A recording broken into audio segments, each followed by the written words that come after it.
Captain's Log Supplemental. We had a mostly minor incident with our transporter earlier today. We picked up Lieutenant Ryder from their leave, along with the rest of her family. Everyone is safe, but we appear to have accidentally duplicated their dog, Molly. Now, both of her daughters are arguing over which Molly is the real Molly. Our transporter crew tried to put both back in the buffer and reintegrate them, but the girls started shrieking that we would wind up killing the real one, whichever one that one thought that it was. I love dogs, but I can't for the life of me understand why we even need to worry about this. We initially limited families to a single pet, but I say we make an exception here and just let him keep both.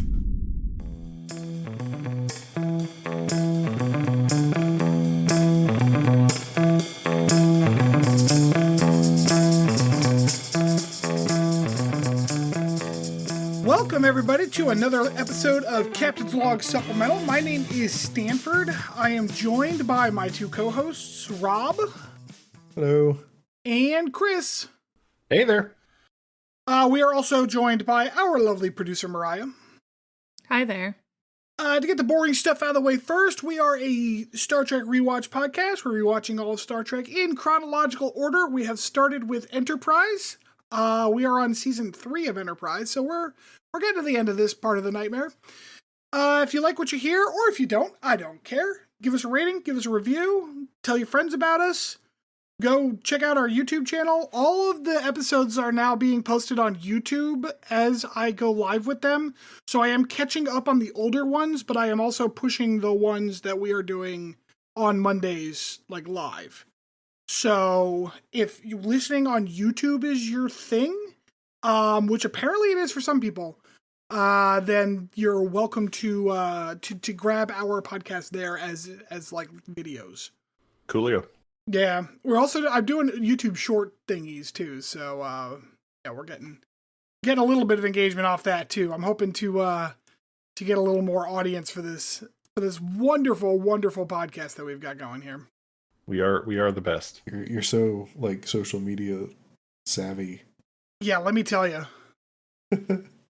So what's up with everybody? Usually I come prepared with some kind of small talk topic, but I did not this time. This is now my second week back in the office, and I do not like it. It's the worst. Yeah, being in an office is fucking awful. I keep getting interrupted by people. Like, they just want to talk, and like, I'm doing the thing where, like, I've got my headphones in, I'm clearly staring at my computer, I'm working, and people keep, like, coming up behind me, and then they stand there and wait for me to acknowledge them, and if I don't, Jesus. My one neighbor, she just, like, sat down on my desk. What? Like, she was weird. Yeah, she was fully intent on making me talk to her. Do they have anything useful for you? No. Nope, this is all non sequitur. Oh, God. That sounds awful. It's the worst. We did start watching the last season of Discovery. Do you know if it's done airing, Chris, or are there more coming? That's a good question. There are 7 episodes on the stream right now, so I don't know if that's all of them. 7 seems like a weird number to No, usually it's at least 8. Discovery, I think, was usually 10, although there may have been a couple seasons that were shorter. But we watched the first 3 episodes last night, and yeah, the show hasn't really gotten better. It's just exhausting. Yeah, that's how I felt about halfway through the last season, like season 4. I'm just like, all right, I don't need. And what's interesting, especially now listening to y'all talking about this podcast or this season of Star Trek, is Discovery isn't of course the acting is really good and the CGI is amazing. It plays like a movie and it's so intense. But the dialogue is still not better because that's not how people talk to each other. So it just gets, every scene is just exhausting because there's just this speech. Yeah. The fact that, like, none of the characters can just fucking talk to each other. They all have to, like, pontificate at one another. Yeah, so like and so far for the first 3 episodes, it's just been this like MacGuffin hunt, and they're not even like really trying to be clever about it. It's just like it's literally what the plot of the season seems to be is they're hunting for a MacGuffin. MacGuffin. And it's like MacGuffin. and it's just like we need a clue that goes to here, and then it goes to here, and then there's a clue, and then there's a guy who's gonna give us the next clue. And it's like, what the is this Carmen Sandiego? What the fuck are we doing here? Where in the world is Carmen Sandiego? God, that was damn. that was the whole thing with like the Fire Angel arc too. Yeah, but it's worse. Sorry. What the fuck? What the hell was that? Chris, are you okay? I am very mucusy right now. I apologize. Did you have to do that into the microphone? Was that a I thought French I had- bulldog? Jesus I Christ. thought I had hit the mute button. Apparently, I did not. But like, yeah, like the Fire Angel season was pretty MacGuffin-y as well. But this one, they're literally hunting for a fucking thing.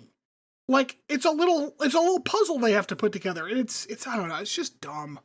Oh, I thought it was going to be like the USS MacGuffin. It's like that would be fucking amazing. It's literally like a scavenger hunt. And that's the plot, is a scavenger hunt left by some people. And not like, oh, they're stumbling upon an ancient trail of a person who was doing something. No. They're doing a scavenger hunt that was written by a bunch of people who set out to make a scavenger hunt. That was the whole fucking point.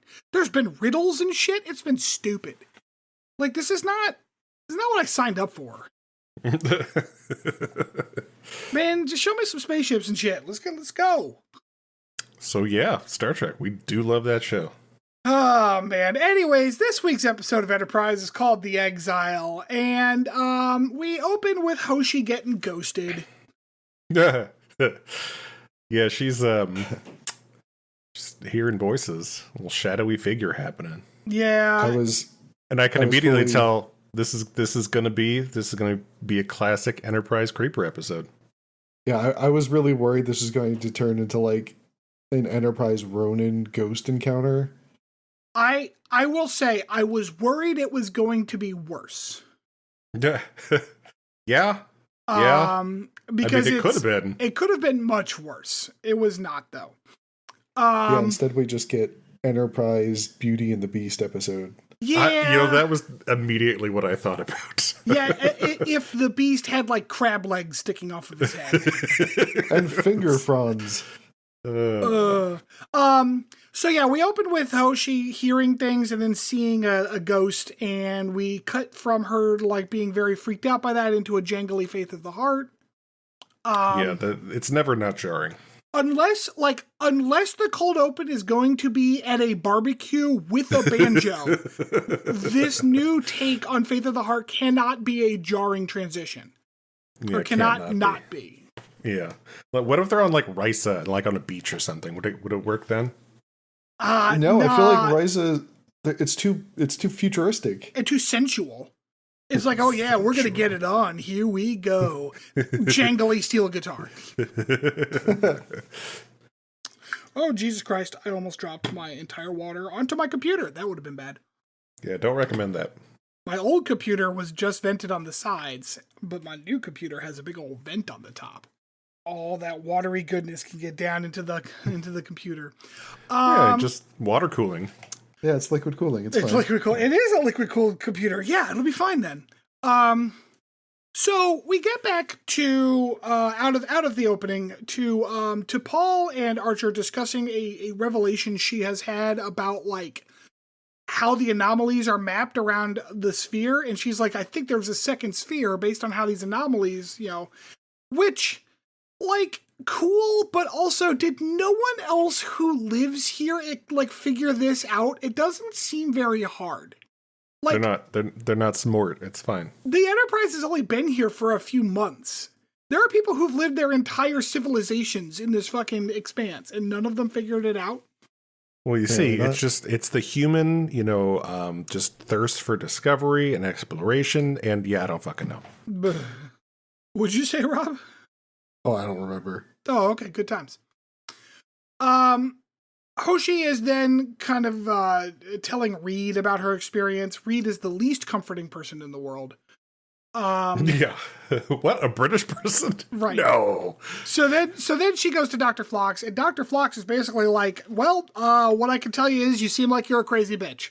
That's my professional medical opinion. This is very shades of 18th century doctors diagnosing women with the crazy. Yeah, he effectively diagnoses her with hysteria without actually saying that. Yeah. Although we get this weird insight into denobulan culture where apparently they see hallucinations as a healthy release of stress. Huh. That sounds dangerous. Yeah. A little bit. Yeah. Oh, I would hope that there's at least mushrooms or something involved. I see Nikki is going to be on the podcast. He's having words out there, I guess. So she says she has to translate a section of the Zindi database for T'Pol. That seems weird to me because, shouldn't that be what she's doing always? Isn't that the whole point of all of this? But she's in working on the Zindi database, and she gets the ghost, image in her head again, and the ghost is like, come see me, and he shows her a picture of the planet on the monitors, and then the monitors all show her in this, weird... I don't know, they're trying to do a Clockwork Orange kind of thing. Yeah, he's don't be frightened, but I'm going to immediately do this very creepy thing. This incredibly crazy-ass thing. And this is where I wrote, it's no, it's just a harmless expression of stress. It's fine. Mm-hmm. She hallucinates this whole sequence where she's in this castle that's in this mountain. And it's not until Reed comes in to check on her that she realizes that it's a hallucination. This is where I wrote, is this going to be a Sub Rosa episode? Is this where Crusher's fuck ghost got started? Probably. However, Hoshi they go back to the doctor, and Hoshi is convinced at this point that this is not just some random hallucination. This is a dude trying to talk to me from across the stars. But everyone's kind of I guess maybe. And Archer, in a strange bout of support, is well, go get some rest, and we'll post a security force outside your room and around some of the important parts of the ship. And Reed says, are you expecting an attack, sir? Motherfucker, what? Have you paid any attention to what's been going on so far? Reed's well, would you want us to hit her if she's hysterical again, sir? What the fuck? So, Hoshi has another, hallucinatory experience where Phlox gets kind of I don't know, it's an illusion of Phlox. And it's kind of creepy, because, it's the closest we get to Phlox's face, and he's being all serious, and his eyes are weird. He's also, talking, not with, the Phlox voice. Right. Yeah. And intonations. It was creepy, but it really shows, John Billingsley is a really good actor. Although it is a close-up on his, I don't know if it is a neurogenic thing, but he talks out of the side of his mouth. And, you see it a lot when he's, in everything he does. But, when it's a real close-up on his face just giving a fucking speech, it's real distracting. And I can't figure out what it is. I don't know if it's, that thing that Sylvester Stallone has, or... I don't know. But yeah, I have noticed that as well. I've seen him in other things, and he does it there, too. Yes. However, Phlox kind of explains everything. There's an exile on a planet, and he would like Hoshi to come visit him because she's special, because she's super special mind lady. So all of the mystery was just solved. They just went ahead and took care of that. Which I guess, I'm fine with in terms of the pacing of the story. I feel like you could have just not couched it as a mystery. You could have just started with, hey, I'm getting psycho-connected to some dude, like a collect call. Can we figure this out? Rather than dealing with this, is it a hallucination? Is she just hysterical? What's going on? It's silly, you know? So they go to the planet. The planet is actually pretty from orbit. It's got, greenish seas, and it feels very like Ego from Guardians 2, as we're kind of landing on this planet. It's a big ass castle that's like dug into a mountain and looks cool as hell. I don't know who the set designer was on the CGI castle, but they did a good job. And then the Exile shows up, and it turns out he's an ugly dude with crab legs on his head. He's like, sorry about catfishing you. This is actually me. Yeah, and this is where I'm like, gotcha, Beauty and the Beast. Okay, no problem. Yep. Act 2 is when, because he kind of reveals himself right at the end of the commercial break. It comes back to him being like, I'm sorry that I'm not what you expected. And Hoshi, I don't know, gives his Sorry, face. I lied on my dating profile. Yeah, it's like, oh God, I never would have come if I knew you weren't hot. Like, that's kind of the expression here. He's like, I can take a look at your Zindi artifact. That's the theoretical reason that they're all coming here, is like, if he can get a psychic impression from the Zindi artifact that they have from Earth in order to find where the Zindi are. And he's like, I can do that, but I need under one condition. I need Hoshi to stay here for a few days. I need a hot assistant. And this is where I'm like, oh, gross, no, fuck you. The answer is no. Archer's like, and to Archer's credit, he's like, no? Like, what the fuck are you? I think he even says, like, that wouldn't be appropriate. Yeah, Right. yeah. Yep. So the answer is no, the answer is no, the answer is no.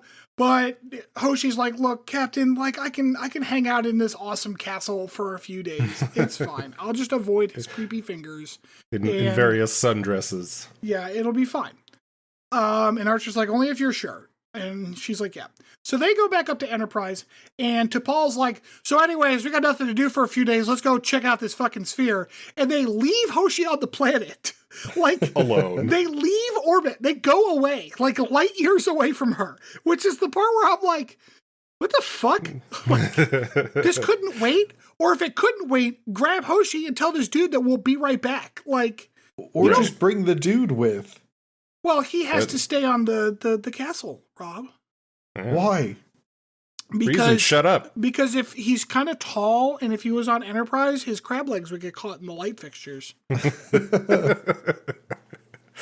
Jeez, you're very insensitive to his condition. I'm so sorry. He takes like Hoshi's bag, and he does this like creepy hand touch thing that, like, I don't know, Hollywood loves this shit. Multiple times in this episode. Yeah, I'm like, the hand touching is stop it. The other issue I have with these people leaving Hoshi with him is like they've already been given evidence that he can fuck with her head in like substantial ways. So like, right. By definition, this guy's already kind of a threat. Yeah, danger zone. And Hoshi's just like, no, it'll be fine. I can take him. It'll be fine. And Archer's like, well, that's all I need. See ya. The guy's like, hey, oh, sorry, go ahead, Rob. No, she, like, at one point she tells Archer, like, it's okay, I'm going to keep the phase pistol under my pillow. Yeah, which is a good line. The guy's like, hey, you can go anywhere you want in the castle. Don't go outside, though. It's windy. It's pretty much what he said. The outside is the West Wing, apparently. I don't understand. Sorry, that's the part of the castle that Bell wasn't allowed to go to. Okay. I was thinking it was going to be like a Jane Eyre kind of thing, because Star Trek loves Jane Eyre for some reason. But yeah. Did Jane Eyre fuck a ghost? Well, Jane Eyre is that like Janeway. I was joking. No. Anywho. Oh, okay. So he takes Hoshi to her room, and to this motherfucker's credit, and I guess it's easy when you read someone's mind, he knows how to give Hoshi a fucking present. Because he gives her this book that's like, this belongs to a long-lost dead language. Good luck. And she just gets immediately language horny about it. Yeah. She is into this fucking book. She does. This is not the first time she's gotten language horny on the show. That's what got her on Enterprise in the first place. Yeah. Pretty much. Yeah. Klingon made her language horny. Crableg says, yeah, come down for dinner when you're ready. Do we eat dinner yet? Maybe we ate dinner right here. It's hard to remember because they had to cut the singing cutlery out of the final cut. Yeah. The furniture didn't make its appearance. No, we haven't gotten to dinner yet because there was a mention of her grandma and stuff. No, that's after. The dinner happens like right after she gets there. Oh, okay. Yeah, so she's at dinner and he's prepared all of her favorite foods that he found from her head. Like Papa John's Hawaiian pizza. Mm-hmm. I will say I am proud of them for not just being like, it's all of your favorite foods, okonomiyaki and soba and fucking ramen, like, because you know how she's Japanese. Right, yeah, that's true. And she's like, she takes a bite of the pizza. She's like, it's fine. Although I'm going to say that pizza did not look fine. It looked kind of mushy, but like, it's probably acting pizza. So I doubt, yeah. Although I've heard that pizza is the worst thing to act with because you can't take multiple takes of pizza. Right. Because then it just has a bite out of it. Yeah. I mean, it sounds like you just need to eat multiple slices of pizza. You have to take one bite of several slices of pizza. Sounds like an absolute win. We come back to the Enterprise where Archer's bouncing his water polo ball against the wall. This is fun. I like this. And then it gets stuck. And it gets stuck halfway into the wall. Mm-hmm. And then he buzzes the bridge and is like, I assume we're getting pretty close. And like I said in my notes, like, all right, that was a pretty good line. That was pretty good. That was a good scene. But then everything on the Enterprise starts breaking as anomalies sweep through the Enterprise because they're getting too close to a sphere. Yeah, This whole scene was pretty cool. I enjoyed it. Act 3, my first note. Why not coat one of the shuttles in Trolley MD? Next note. Oh, hey, I'm so smart, because that's what they plan to do. So they're like, T'Pol, stay out of the shuttle bay for a little bit because you'll go fucking insane.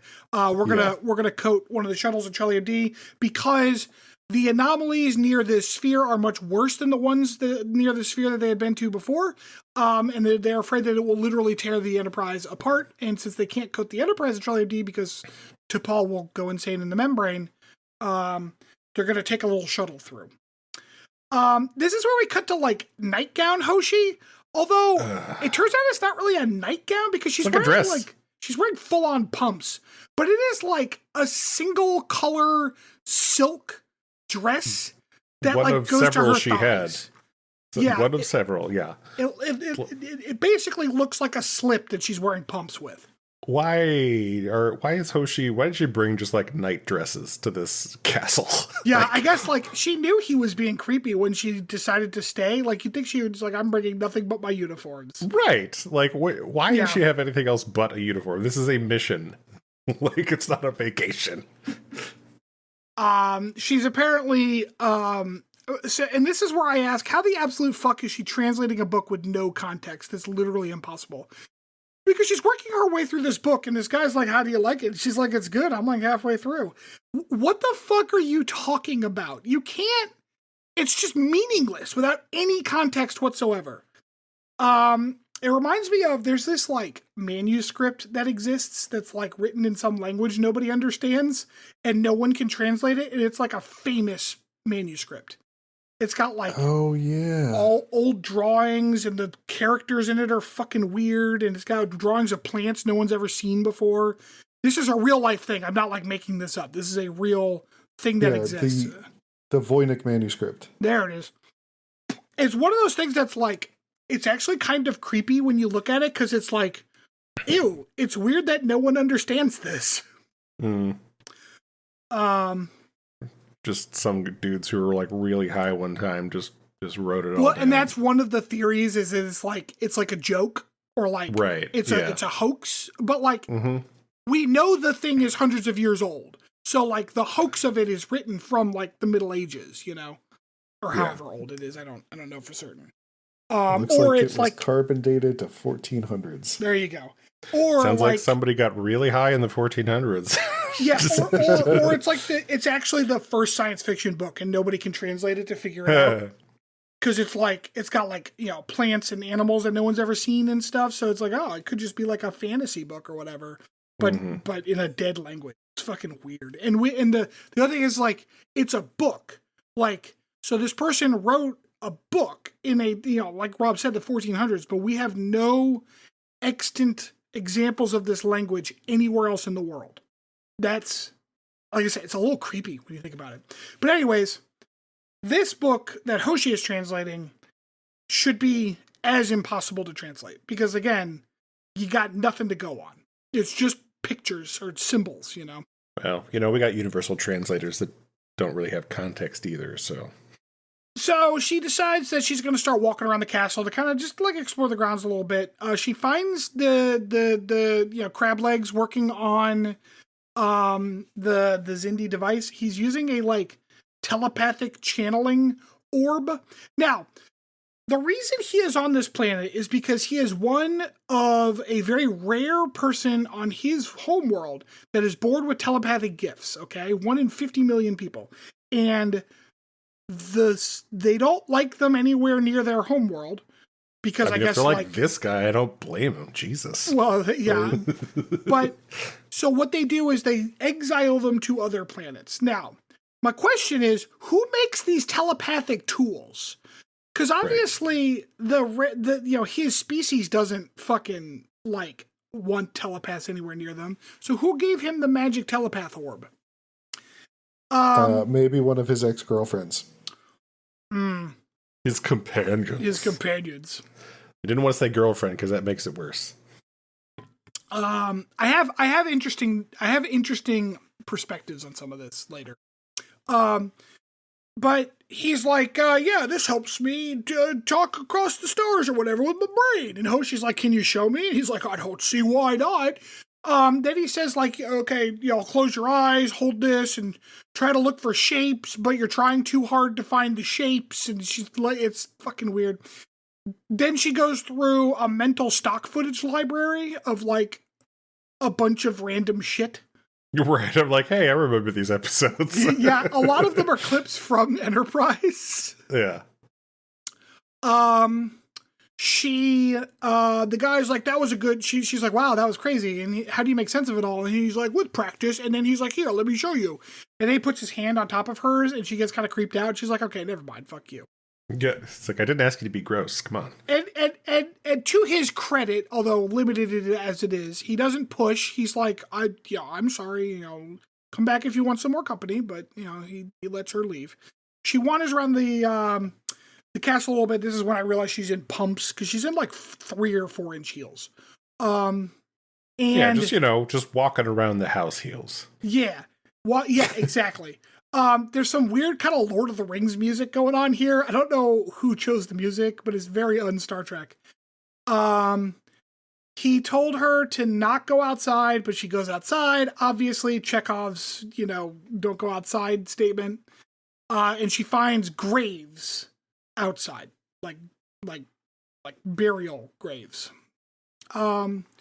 He's like, what the fuck are you doing out here? I told you it was dangerous. And she's like, who the fuck are these graves? And he's like, those are my former companions. And this is where we find out that this motherfucker is like 400 years old.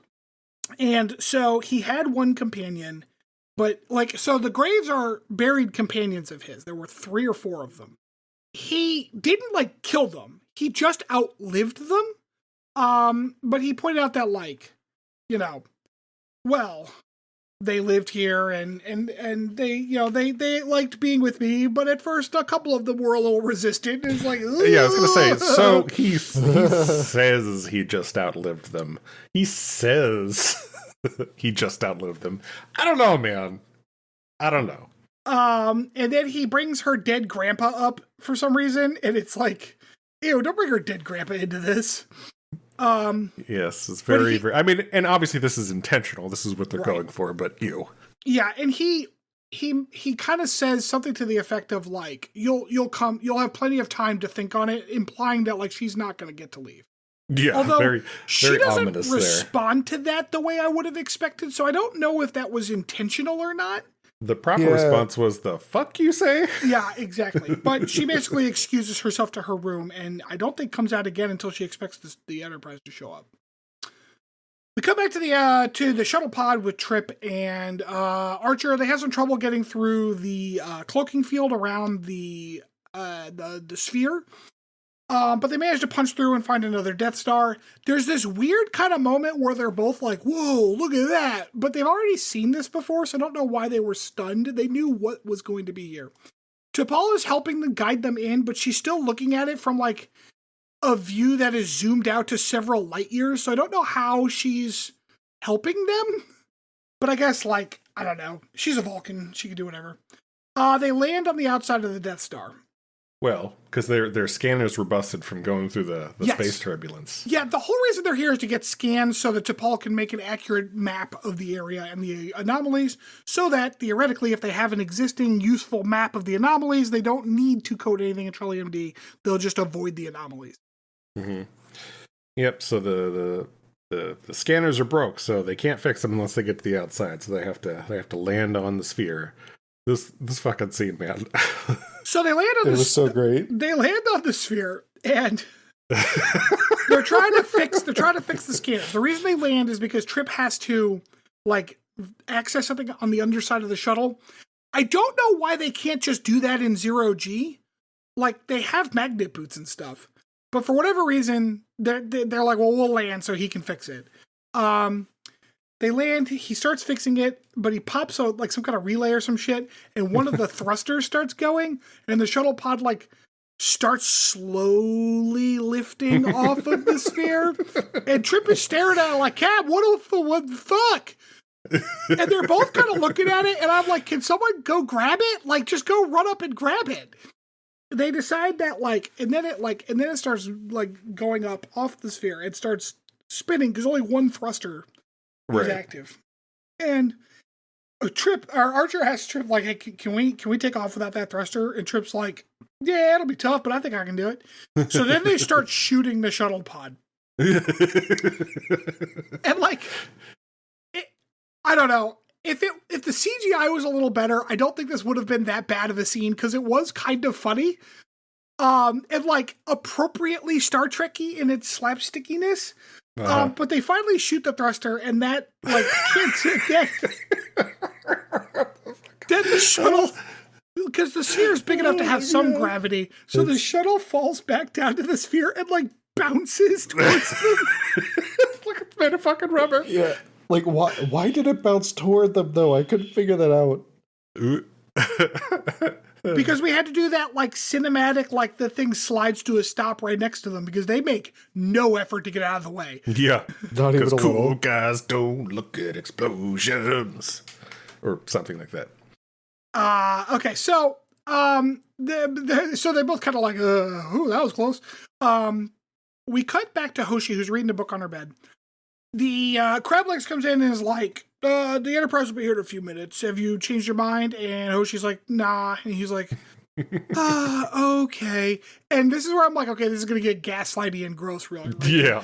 And there's the ominous music.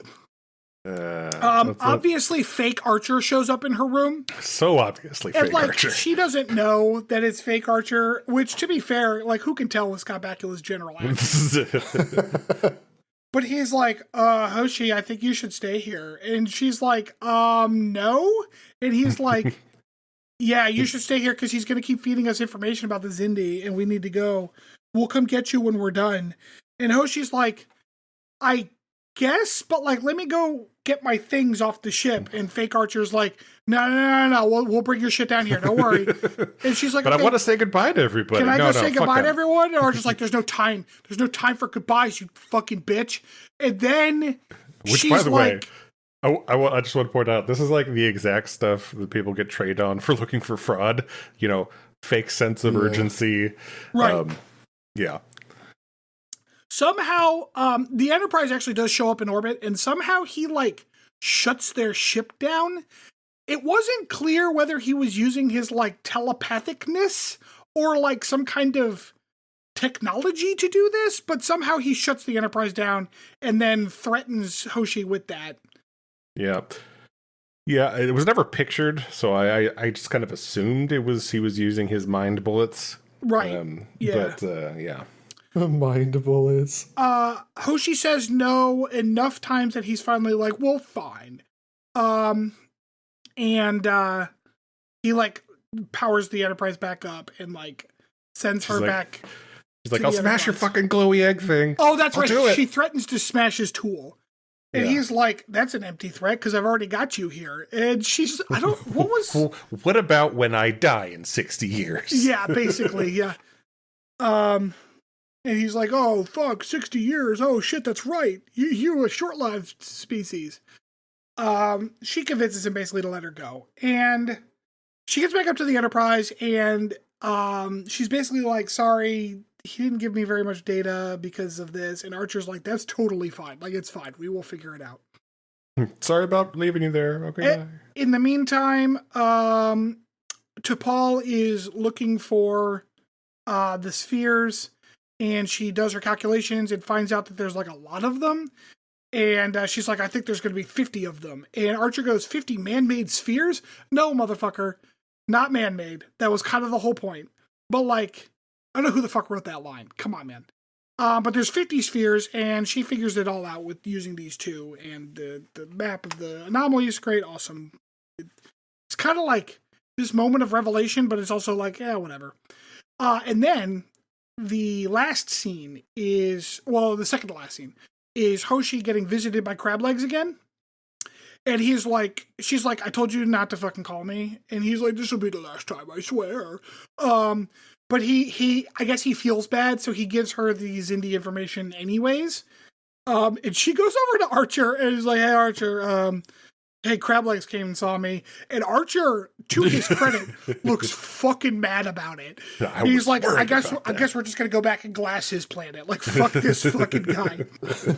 But she's like, no, he said sorry and he gave me the information we need. We now have the location of like a planet where they worked on part of the device and are building part of the newer device. And that was the end of the episode. Mm-hmm. Couple trivia notes on this one. So the stained glass windows in the dinner scene were from Shinzon's dining room in Star Trek Nemesis, which I thought was funny. That's fun. Also, this was apparently the first episode of any type of Star Trek series that was aired in HD. Oh, crazy. That does not surprise me, because you can kind of see it looks a little better with all the set dressing and stuff. Yeah, that doesn't surprise me. So, thought that was interesting. But yeah, it's right about that time, those, early 2000s when everything was transferring over. This was 2003, I think? Yeah, I think that's right. Cool. Okay, so on a scale from 1 to 5, where 0 is threshold, would y'all think of this one? It was 3 for me. It was pretty standard Trek stuff. Despite the icky feelings at certain parts. It was fine. Okay, oh Rob? God, I keep waffling back and forth between a 2 and a 3. The only reason I was leaning towards a 2 originally is just because, like, I don't know, it's another episode where not a whole lot happens, like, That's important to the overarching story. They accomplish nothing in this episode until, like, the last seconds. Yeah. And it's like, it's the B plot, like, it's just not even, like, the major part of the episode, but I mean, you're right. Like, it's just kind of standard filler Trek. I'll also give it a 3. So I wasn't sure whether to give it a 2 or a 3, and I don't agree entirely, Rob, that there isn't a lot going on, because like we've kind of solved the issue with the Trillium D deficiency, and we also have the next step of like where we're going to look for the Zindi. I think those are, given that it's a 24 episode season, like I think those are sufficient advances in like the main kind of MacGuffins of what's going on in this plot right now, that felt appropriate for an episode. Well, do we go over the part where they find out there's like 50 spheres and not just 2? That, yeah. Oh, okay. All right. So yeah, I must have missed it. I guess you're right. Like it's the longer seasons that are just kind of killing it for me. Like, sure, it moves as slow as like a Wheel of Time novel. That I was prepared to give it a 2 because I thought that this shit was getting too creepy. However, as I said at the beginning, it did not get as bad as I was worried it was going to. Yeah. And I think that, like, I don't know if this was intentional, but I think that if you look at it from a perspective of here is a very long-lived person who doesn't really understand, like, short-lived people, it actually doesn't, it's not as bad, because like, yes, he understands he's got 4 of them buried out behind his castle. Right. But my point is that like, it's one of those things where it's like, because to him, the initial reticence that these people may have had, a couple years before Stockholm Syndrome sets in or whatever the fuck, to a person who lives 70, 80 years, that is a substantial amount of time. to a person who lives 400 years, it's really not. So I'm not saying that what he's doing is justified. What I am saying is that a person who is exiled and living that long would absolutely have a warped sense of, like, what is a reasonable amount of disagreement with someone, especially in terms of time. And that, to me, like, and I think it's a good reason as to why he's creepy, which is why I kind of let the story go on some of the creepiness, because I think that like, if you had to write a story about, like, an exile who's very fucking lonely and living a long time, they're gonna do shit like this, right? Yeah. And so, I don't know. I think it felt like well paced, I guess is the best word I can use.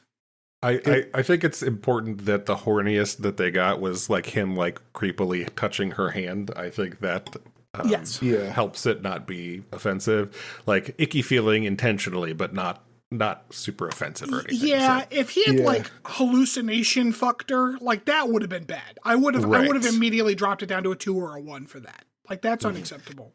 Right. I think it also helps that they clearly made it appear creepy. Like, they were saying that it wasn't, like, appropriate.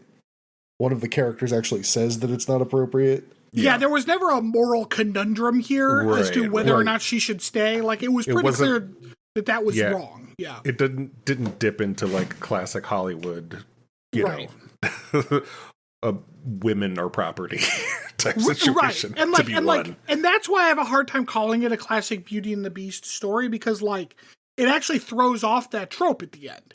Because the trope in Beauty and the Beast is she decides to love, right?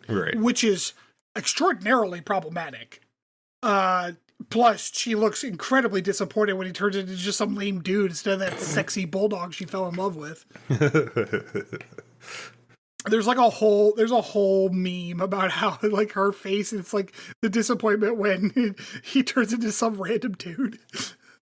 So I gave it a 3. It's not, I think like the way the story went allowed the creepiness to be part of the story in a productive way. The other thing I was thinking is, like, I know that because it is 2003 and this is how we treat women, like, the episode made it a man and Hoshi, but the story would have worked just as well if it was just, like, another dude and he just wanted a friend, you know? Sure. Yeah, I agree. And, you know, they also... have to be sexual. The 2003, that you definitely see that in the attire that they put her in the episode. Like, why was she in dresses, like, the whole time? Right. Absolutely. Why? So it could have been better. Could have been a lot worse. So I think I'm settled on a 3 as well, which I think makes this the highest rated season I have so far. Ah. Ooh. All right. Well, we will be right back with a deep dive.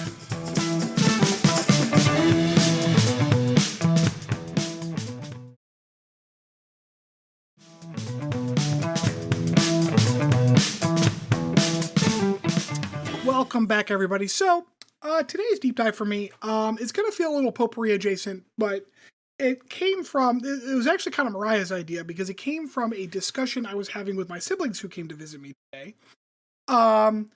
where we often throw, like, trivia back and forth at each other as kind of a fun, like, way to pretend we're smart about shit. And today's trivia topic happened to be, like, state symbols. So we're like, what's the state bird of Kentucky? Like, that was what we were doing. We're not exciting people. It's the cardinal. Thank you. Do you remember now the state mineral of Kentucky? Oh, God. It's coal. Of course it's coal. Well, sure. So anyways, that Mariah was suggesting, like, well, what if you did, like, you know, like the symbols of various things in Star Trek? And that actually does kind of fit nicely with Hoshi's being able to, like, translate a book that has no context, because, like, the meaning of a symbol is based entirely on its cultural context. Sure. That's the only way a symbol has any meaning. So, I went and looked up the cultural context as much as I could in the universe of a bunch of the like big species government symbols. Oh, fun. So I have 10 of them. Now, we can format this in one of two ways. I can either just kind of go through them and we could talk about them, or I can run it as a little bit of a trivia game where I give you like a description of what the symbolism is and you try to guess which one I'm talking about. Like a little Q&A thing. Yeah. Yeah, let's do that. Okay. Yeah, life's more fun when there's a trivia game for me to lose. All right. Oh god, that means I have to keep score. Chris, keep score for me. I didn't think this was like an actual trivia game. I thought it was just kind of like a... Oh, okay. Well, like a bantery... We'll see how badly Rob does. All right. So, I'll just start here and then just go through them. They're not in any particular order. Actually, you know what? I'll start at the first one I wrote down because it'll be an easy one. This symbol has 3 diamonds, which symbolize the 3 blades were those of the enemies of Kalas, who upon the defeat of the Mogoth all laid down their tog knives on the ground in fealty to Kalas, who then drew a circle around them. The tog represents strength, duty, and sacrifice. The circle symbolizes honor. So yes, this is the Klingon symbol with a lore explanation that was actually from a video game. Oh, that's interesting. But it does seem like reasonable.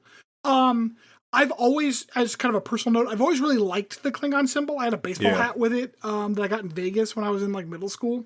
I've always liked the Klingon symbol. I always thought it looked very cool. And consequently, I've always liked the Mitsubishi logo because it looks very similar. Yeah, you just got to turn them on their side a little bit and it'll be a Klingon symbol. Just make them uncurvy, and it's basically Mitsubishi. Yeah. Uh-huh. So that's the Klingon one. Okay. This symbol represents nothing but consumption in a dog-eat-dog kind of style. It's a circle being eaten by a larger shape that is then being consumed by an even larger shape. Ferengi? That is correct. Oh, yeah, okay. Would it be helpful? I have them all here. Would you like me to show you them in the chat once you figure them out? Sure, no, it's more fun doing the Pictionary version. Once we answer them, you can post it. After we answer it. Yeah. And once you see it, you'll be like, oh, yeah. I only got it because of your description, so... Oh, yeah, okay, yeah. Yes, and, it's the same shape as their ships. Kind of. So the Ferengi is the first one I found out, like... And this is true of most of the symbols. Some designer designed them because they thought they were cool. Occasionally, the designer had kind of an idea in mind, and that is true of this one, where the guy was like, yeah, like dog eat dog. And if you look at it, like, now it kind of makes sense, where there's... Looks like a little dude being eaten with his arms up. No, don't eat me. Huh, I didn't see that. I was thinking like a small Pac-Man gets eaten by a bigger Pac-Man. That's what I see. And actually, it looks more like a person lying on their stomach with their hands up above them. Yeah. Uh-huh. Yeah. That's what I'm seeing. That's morbid as hell. So cool. But yeah, so the theory is that it is a representation of like basically like survival of the fittest in such that like in such a way that only like extreme capitalism can like really come out. Right. Okay, this logo is clearly inspired by the UN logo with 2 olive branches surrounding a blue field of stars. Oh, it's the Federation. Correct. You all right, Rob? Yeah, Federation. Let me pull that up. Federation of Planets. United Federation of Planets. So every time I say these capital names, these empire names, like I hear in my head the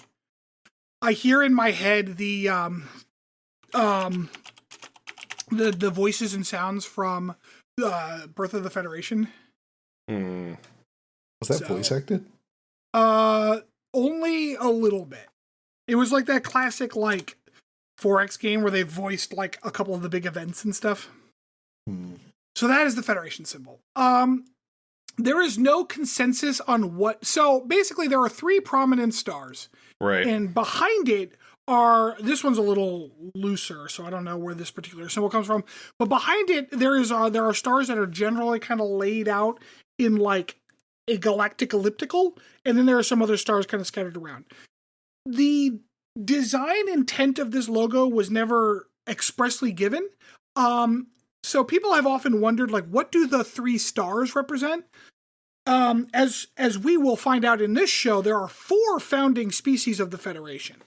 One kind of theory is that, like, the 3 stars represent the other 3 founding species from your planet, so it can kind of, like, be meaningful to all of them, rather than, like, having their placement matter and stuff.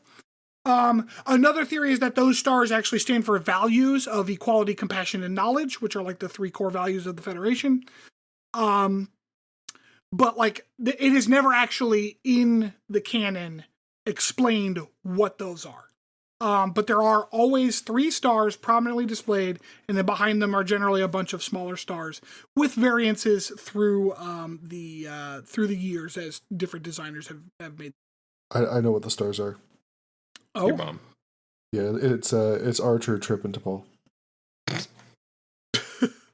Are you sure it's not Archer, Reed, and T'Pol? Because Trip's fucking dead. Yeah, by the time the Federation gets formed, he is. Spoilers. All right, next one. When they schismed from their people, they marched away beneath the Raptor's wings. Thus, the symbolism was The adopted. Romulans, That's yeah. correct. It is the Romulans. Yeah, I know that one. The Romulan symbol is this bird of prey. It was done in a couple of different colors. Yeah, it's like blue and green, kind of, right? Yes. And it actually stuck with those colors. So there was an original Romulan logo in the original TOS episode that they showed up in. But it was dumb and no one liked it. So it was just like some shapes. Yeah, this one looks badass. Yes, so the eagle is actually clutching, or the raptor is actually clutching in its talons Romulus and Remus, the 2 planets, or Makes the 2 sense. moons, I think. So yes, so so whenever you're like, why do the Romulans also have a bird of prey? It's because the bird of prey is a core symbol to their culture. Okay. Based on a strong moral philosophy of infinite diversity in infinite combinations, a triangle resting on a circle pointing to a smaller circle. Vulcan? That is correct. So this one has kind of an interesting history. It was originally designed by Gene Roddenberry, and mostly as a marketing gimmick because he wanted to sell pins. So Sure. Oh. That one looks like jewelry. Yes, and so the actual symbol has a jewel in the middle. Like that's the every design, like every design of it is always like a jewel in the middle. So Roddenberry is like, hey, Leonard Nimoy, start wearing this because we want to sell them. And Leonard Nimoy's like, fuck you. So he goes over to Shatner and he's like, well, will you wear it? So people will buy them. And Shatner's like, no, go fuck yourself. And Roddenberry basically went back to Leonard Nimoy and said, please? And Leonard Nimoy's like, oh, fine. Apparently in the original, there is a script in which he discusses the concept of IDIC or IDIC, which is infinite diversity in infinite combinations. Roddenberry originally wrote like a 2-page like monologue that Spock was going to just basically recite, which like explained this concept and why the pin was important, so he could sell shit. I was gonna say, this is like some early on ad placement shit, man. Leonard Nimoy said, you cut this down or I'm taking this pin off. So they eventually cut it down, although the scene does still exist where Spock explains the concept of infinite diversity and infinite combinations, which is a Vulcan philosophy that the universe is so big and so full of things that you will never experience everything because everything can be combined with everything else. Kind of illuminating the idea that like all of chemistry is just combinations of fundamental particles, and all of physics is just combinations of fundamental forces and things like that. So that is what the core concept of quote unquote IDIC is. This symbol exists in pretty much every single Star Trek franchise at some point. I found a crazily detailed blog, which is not surprising, it's Star Trek, where a guy basically like goes through the evolution of these various symbols, and he talks about like in the original series, this is what it looked like, here's what it looks like in Enterprise, and so on and so forth. And it's a very interesting read if you're into symbology. But this symbol has remained pretty much unchanged since Roddenberry's original design. All right, Next one. Seems to be based on some kind of scorpion? Scorpion. I mean, Cardassian? That is correct. Okay. I was thinking of their ships. I'm like, whose ships look like a scorpion? Yeah.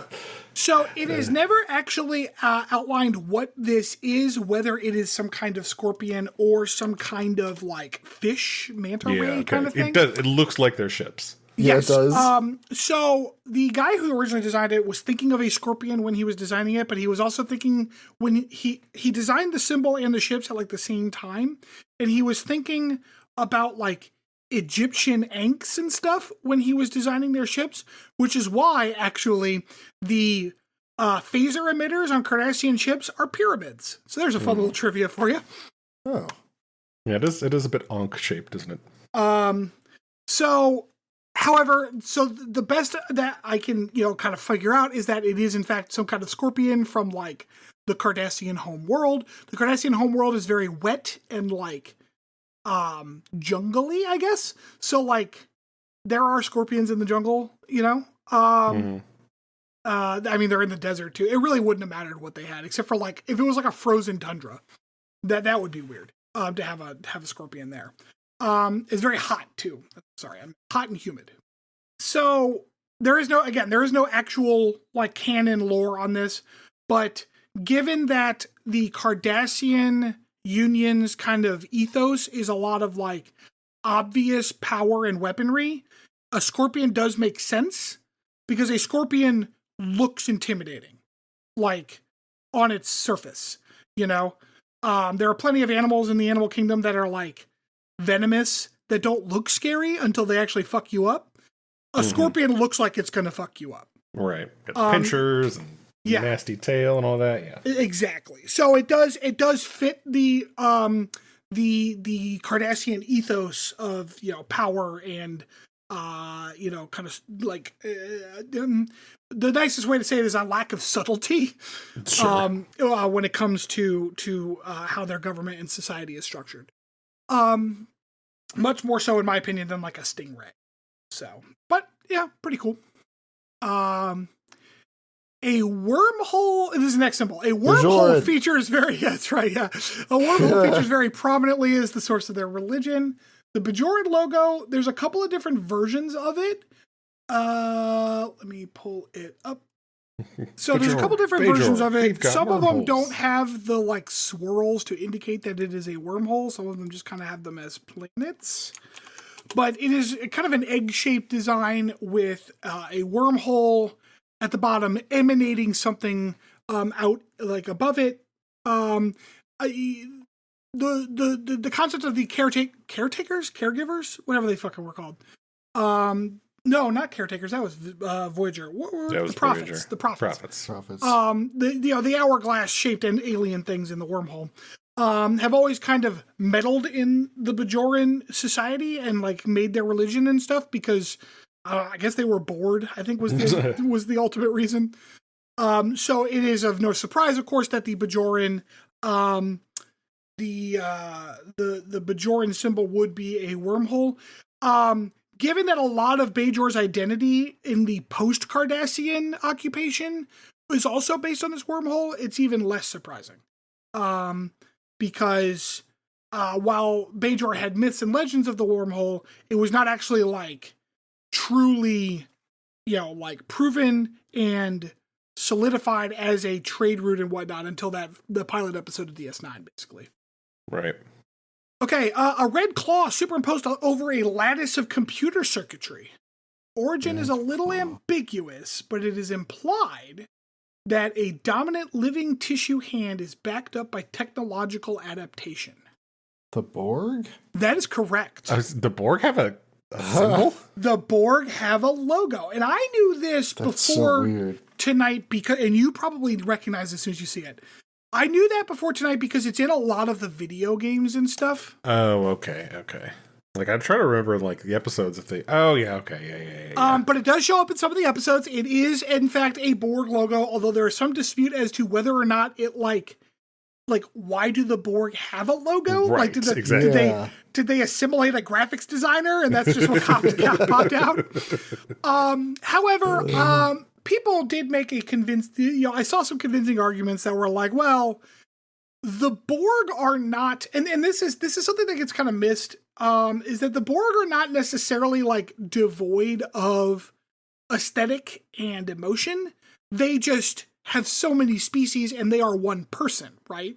Who tends to be kind of stilted. But like, there's nothing that says the Borg can't like something, you know?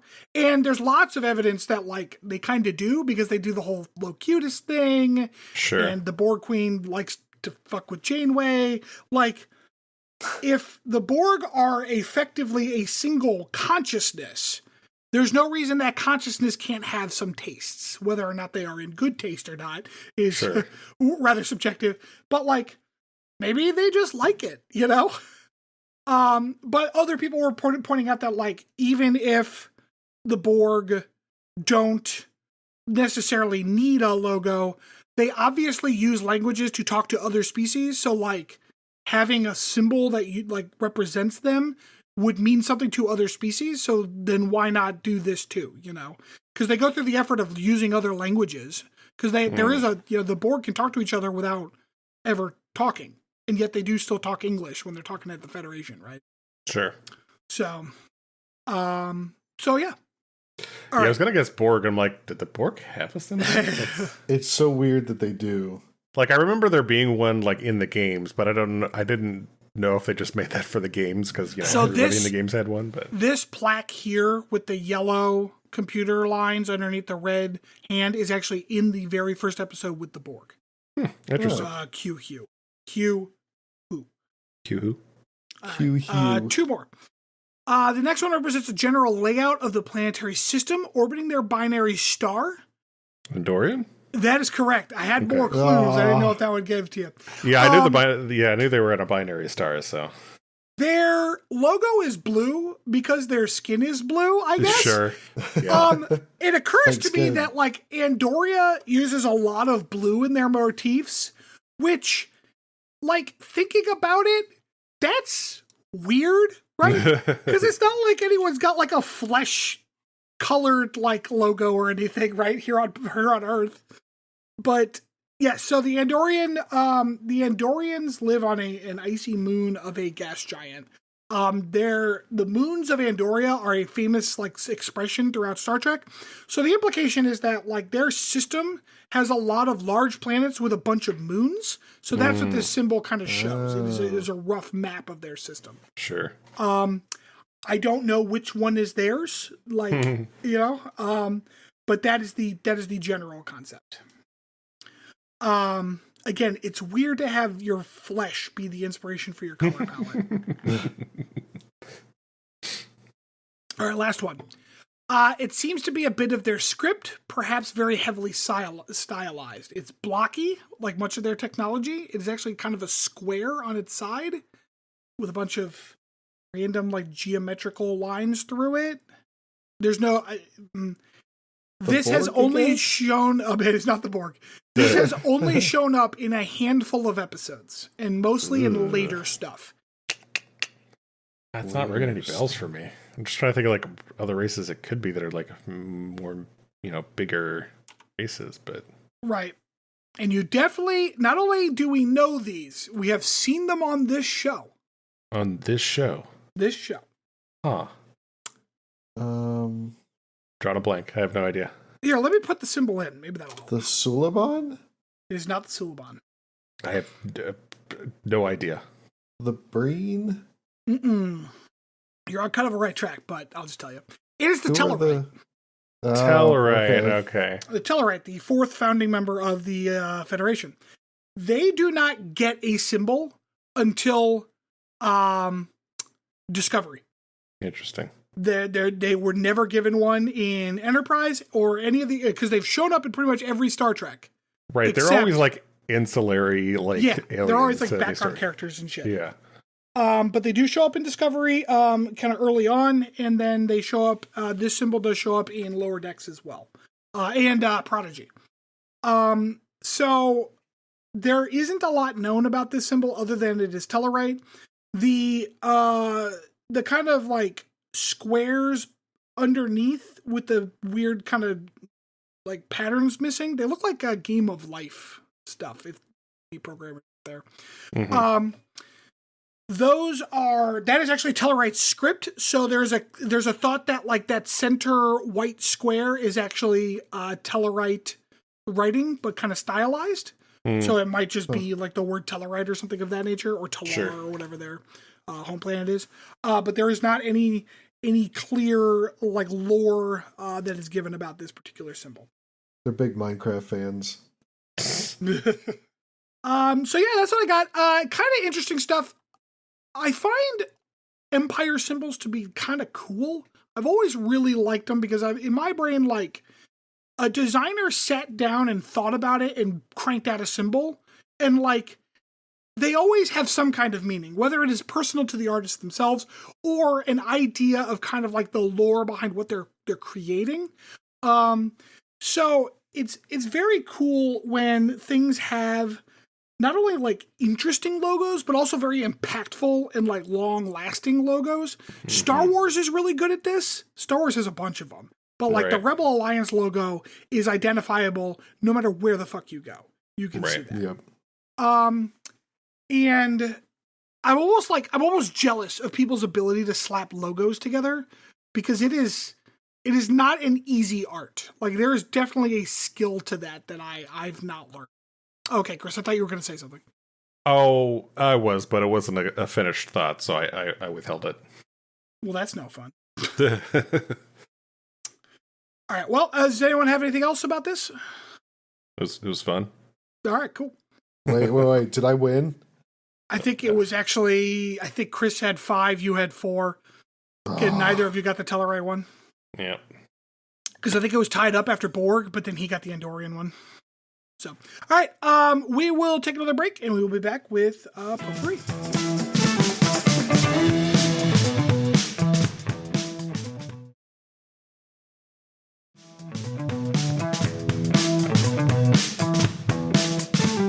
Welcome back, everybody. All right, so for today's episode, we were going to wrap up with a little Star Trek news. A couple things going on, which I wanted to touch on. First, apparently yesterday, some Paramount stock slipped because the reported Sony purchase of Paramount is kind of falling apart, I guess. They're rethinking their bid to acquire Paramount in conjunction with the private equity firm Apollo Global Management, who also owns like Nickelodeon and MTV and a couple different other media things. This was Sony's offer was came after another offer had kind of fallen apart with Skydance, which had happened later in the month. So as far as Paramount sale, which has kind of been rumored for at least since December, is kind of not happening, at least at this moment. There's no other rumored buyers happening with it right now, so they're going to kind of continue on our own, which probably means they're going to continue cutting costs because. Yeah, are they losing money? Is that what's happening? Okay, so I was looking to do it as this is an article from April 3rd. I guess Paramount Plus had grown to like 63 million subscribers with costs going down, but it's still not making money. So fucking 63 million subscribers, giving at least what, $5-6 a month? Yeah, this is this is so much money. This Disney is really Disney Plus is having the same problem. Like this is a global streaming issue.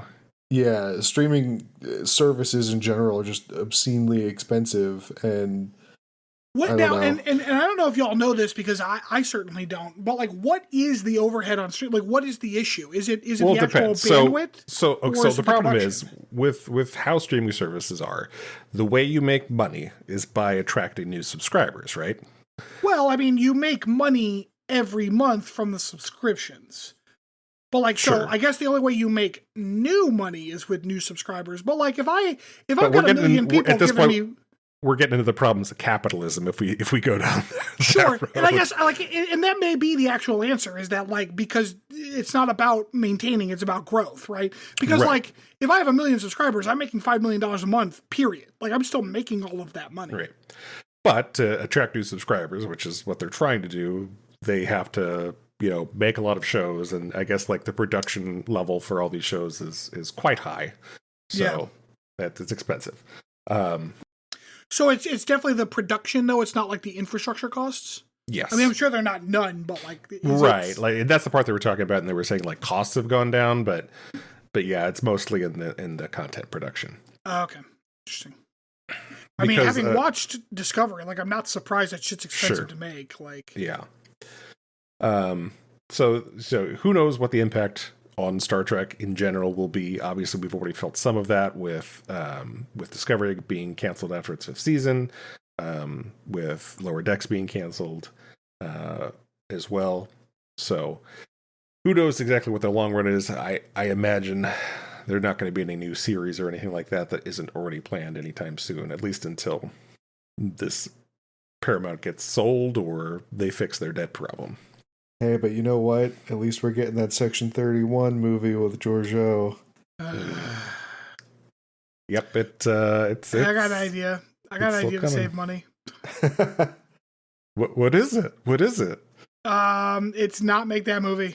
Oh, okay. Yeah, that makes sense.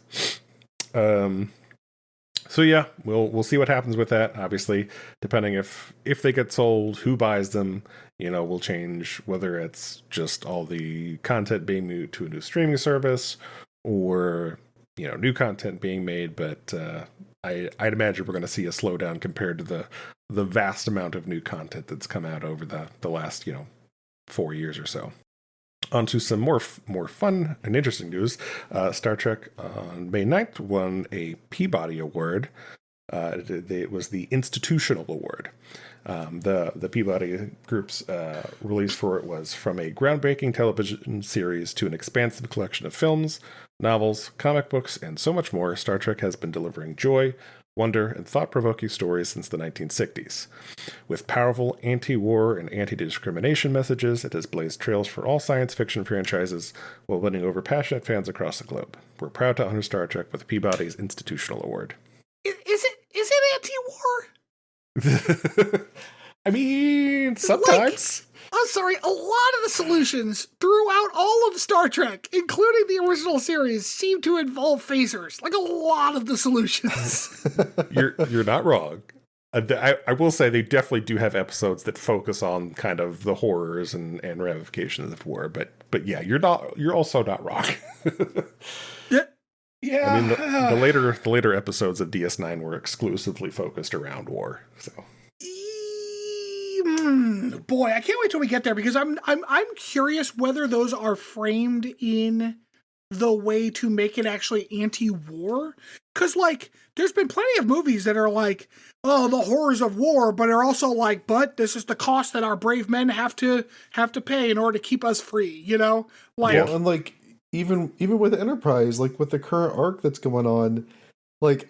Archer's itching for some war. Yeah, Archer very pointedly said, like, we're going to do what needs to be done, Trip, when they were, like, setting out on this little adventure. And Trip's we like, still hell don't really yeah. know what the plan is once they find the Zindi. Right. Yep. All right, and then last, we have Star Trek 4. It gets a new writer. And Paramount is still continuing development on it. Star Trek 4? No, that movie's already out. Leonard Nimoy wrote that shit. Kelvin Timeline Star Trek 4. Oh, I'm sorry. Yeah. So apparently Steve Yockey, who is the creator of the Kaley Cuoco-led Mac series, The Flight Attendant, I have no idea what that is, and I've never seen it, has joined... I think I've heard good things, but I don't remember. Yeah, they've joined the Paramount sequel as a screenwriter. We still don't know a whole lot about the plot of Star Trek 4. Well, they just got a new writer, Chris. I'll give them some time to actually write the goddamn thing. Like, are they gonna recast everybody? Because, like, it's been a while. That seems to be up in the air. At least last I read. But they're like Hollywood people, so they don't look any different. I mean, Chris Pine still looking great. Yeah, Yeah, but like same with Zachary Quinto.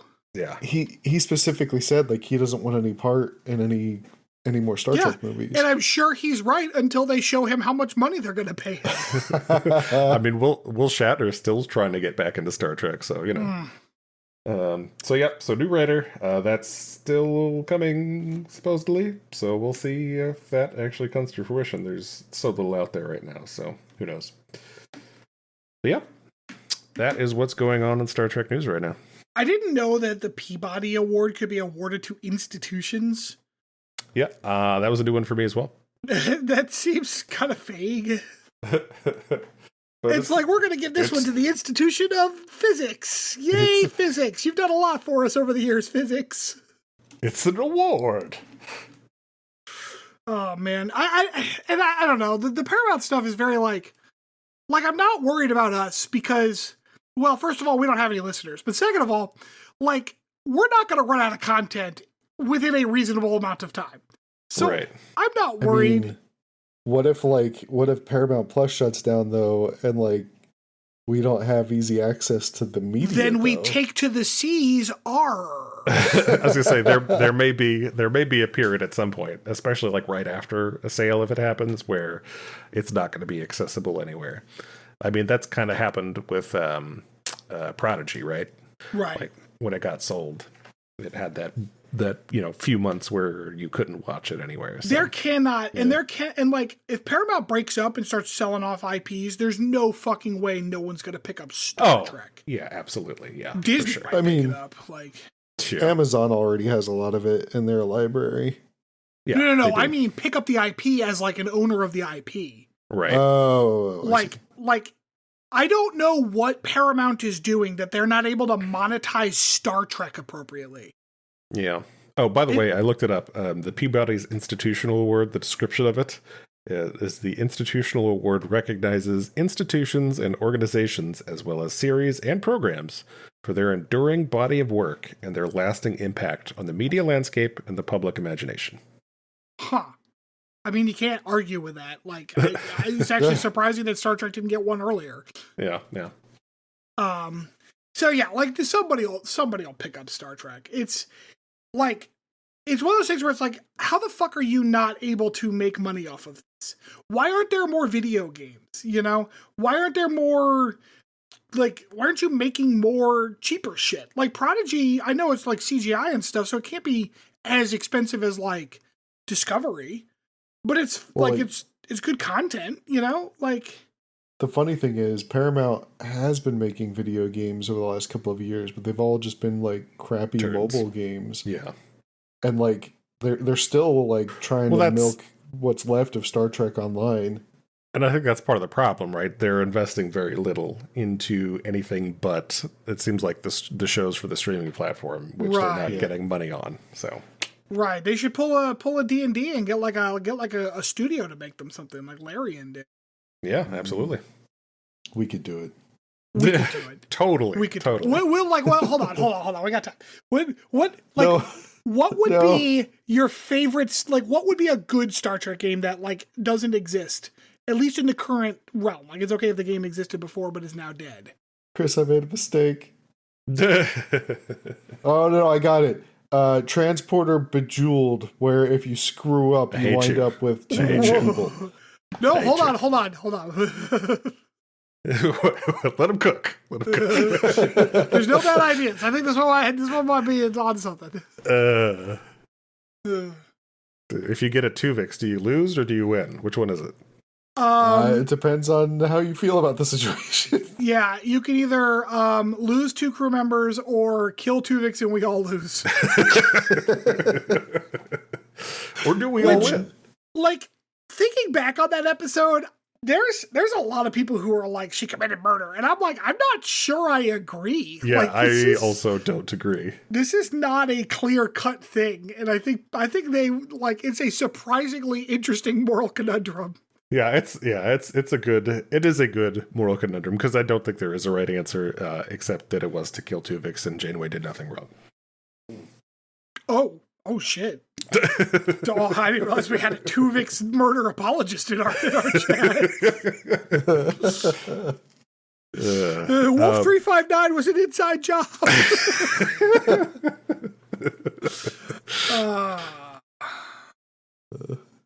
So All right, Chris, sail us out. All right. Just as Stanford said at the top, please rate, review, subscribe, check our stuff on YouTube, do all the things, send us, basically interact with us, give us the clicks. Please, God, we would appreciate it. And we will catch you next time.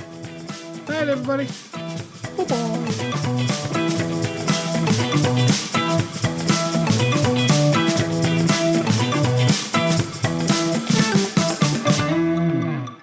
Thanks for listening to Captain's Log Supplemental. You can follow us on Twitter at PodCLS or send us hate mail at podcls3@gmail.com.